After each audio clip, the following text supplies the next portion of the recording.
போர் முடிவுக்கு வரணும்.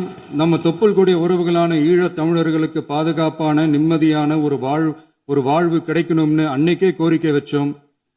2009 ஆரம்பிச்ச விஜய் மக்கள் இயக்கம் வழியா நம்மளோட மக்கள் நல பணிகளை எக்ஸ்டெண்ட் அண்ட் எக்ஸ்பேண்ட் பண்ணிக்கிட்டே வந்தோம்.